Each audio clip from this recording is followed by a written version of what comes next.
बिहार की राजधानी पटना के मनेर में शराब माफिया ने पुलिस पर हमला बोल दिया, जिसमें सब इंस्पेक्टर और सिपाही गंभीर रूप से घायल हो गए। पुलिस को जानकारी मिली थी कि कुछ लोग शराब की तस्करी कर रहे हैं। पुलिस जब मौके पर पहुंची तो शराब माफिया ने पुलिस वालों पर हमला बोल दिया, जिसमें सब इंस्पेक्टर और सिपाही घायल हो गए।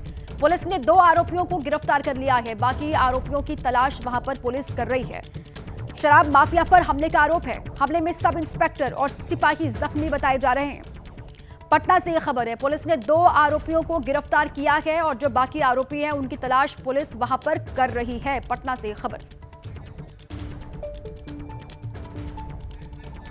उनको चोटें लगी हैं, उनका वर्दी फाड़ दिया गया था और जो वहाँ पे मौजूद पुलिस के जवान थे उनके साथ हाथापाई की गई थी और उनके साथ भी मारपीट की घटना की गई थी। सारे लोग नशे में धुत थे और रोड पे आके हंगामा कर रहे थे। जब पुलिस की गाड़ी देखी तो उसमें देख के कुछ लोग तो भाग गए। बाकी अन्य लोगों को भी बोला गया तो वो आके पुलिस से सीधा उलझ गए नशे के हालत में और उनके साथ मारपीट करने। कितने लोगों को छुड़ा ले गए? 2-3 लोग को वो साथ में लेके चले गए हैं। भीड़ चूँकि वहाँ पे काफ़ी इकट्ठा हो गया था तो कुछ लोग वहाँ से चले गए थे, जिसमें से कुछ लोग को डिटेक्ट करके थाना लाए गए और न्यायिक हिरासत में भेजा गया। बिहार में लालू यादव का दौर जंगल राज का था। ये आरोप आपने नीतीश कुमार और जेडीयू नेताओं के मुंह से आए दिन और लगभग हर चुनाव में सुने होंगे। लेकिन क्या यही जंगल राज का आरोप अगले चुनावों में खुद नीतीश कुमार पर तो पलट कर नहीं आ रहा है? इसकी वजह है कि बिहार में 2 दिन के भीतर 2 पुलिस वालों की हत्या कर दी गई, वो भी सरेआम, बिना खौफ के। नाम एएसआई संतोष सिंह। मुंगेर जिले में हुड़दंग करने वाले बदमाश को पकड़ने गए, मारे गए।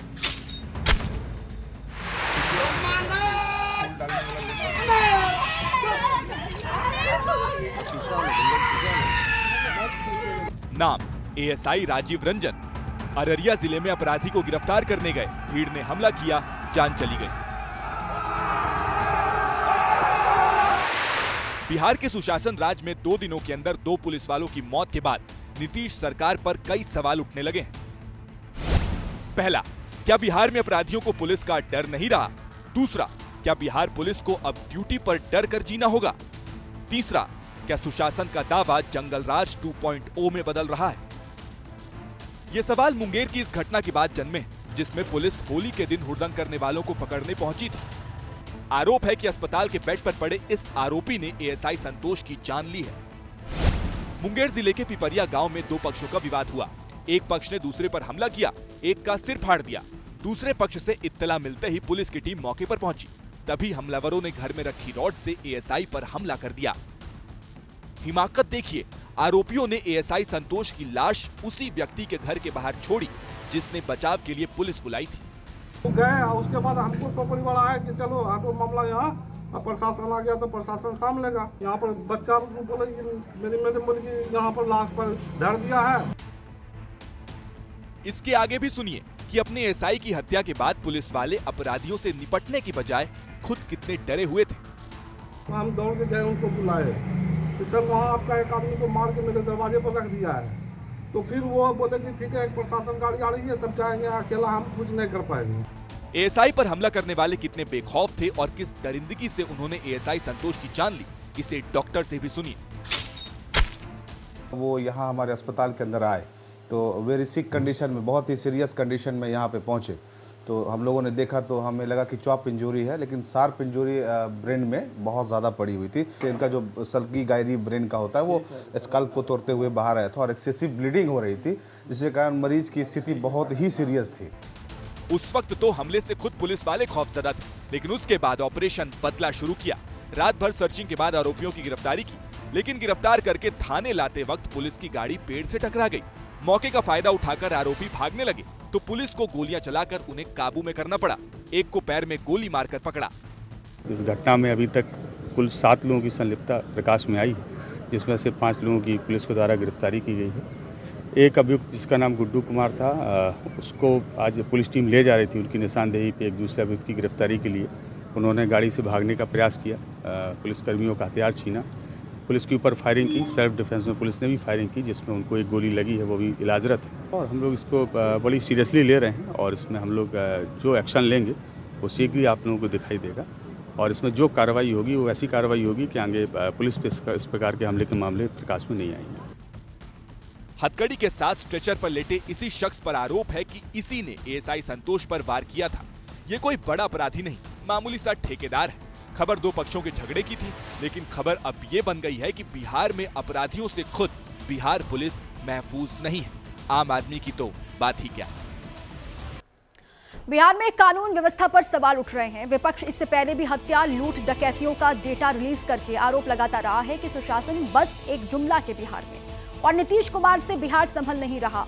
वहीं सत्ताधारी जेडीयू और बीजेपी अब भी अपराध के खिलाफ जीरो टॉलरेंस के दावे कर रहे हैं। दावे कर रही है बिहार में सब सेफ है।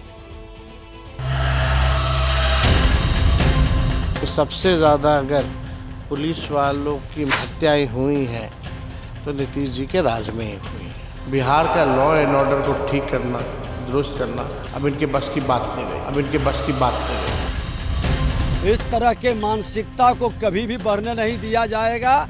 जो भी अराजकता तत्व के लोग हैं, असुर प्रवृत्ति के लोग हैं, उसको कुचला जाएगा। एक तरफ तेजस्वी यादव हैं जो लॉ एंड ऑर्डर के मुद्दे पर नीतीश सरकार को फिसड्डी बता रहे हैं, तो दूसरी ओर डिप्टी सीएम विजय सिन्हा हैं जो दावा कर रहे हैं कि अपराधियों को बख्शा नहीं जाएगा। एक दौर था जब बिहार में जंगलराज के किस्से सुनाकर लालू यादव के राज को कोसा जाता था, लेकिन आज की कहानी उलट है। आज लालू यादव के बेटे और विपक्ष के नेता तेजस्वी यादव मुख्यमंत्री नीतीश कुमार को कानून व्यवस्था के मुद्दे पर घेर रहे हैं। अपराध बढ़ता जा रहा है, अपराधी बेलगाम हो रहे हैं।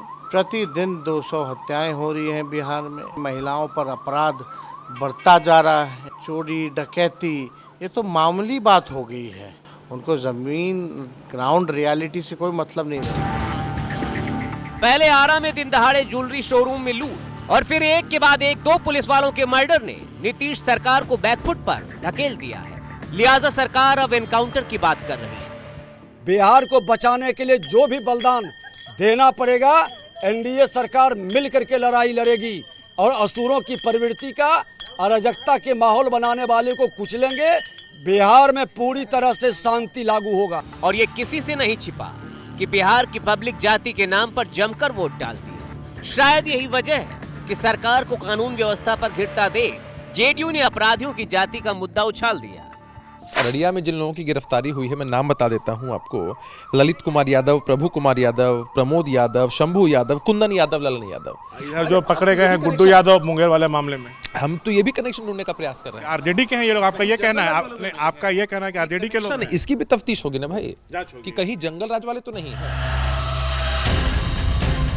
जाति और जंगल राज ये 2 ऐसे मुद्दे हैं जो हमेशा से बिहार की चुनावी राजनीति की धुरी रहे हैं।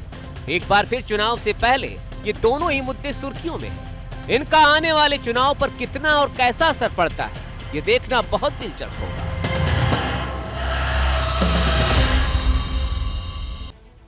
और इस बीच बिहार के आरा से भी बड़ी खबर है। बिहार के आरा में बदमाशों ने 3 दोस्तों को गोली मार दी, जिसमें से एक युवक की मौके पर ही मौत हो गई है, जबकि 2 दोस्त गंभीर रूप से घायल बताए जा रहे हैं। बताया गया कि बदमाशों ने पहले तीनों दोस्तों को रोका और फिर गोली मार दी। पुलिस अब आरोपियों की पड़ताल वहां पर कर रही है। सिर में गोली लगने से एक दोस्त की मौत हो गई है। बड़ी खबर ये आरा से है। गोली लगने से 2 दोस्तों की हालत गंभीर बताई जा रही है। 3 दोस्तों को गोली मारी गई बदमाशों की ओर से, जिसमें से एक की मौत हो गई है, 2 की हालत गंभीर बताई जा रही है। अपराधियों ने 3 दोस्तों को एक साथ गोली मारी। अब पुलिस इस पूरे ही मामले की जांच पड़ताल कर रही है।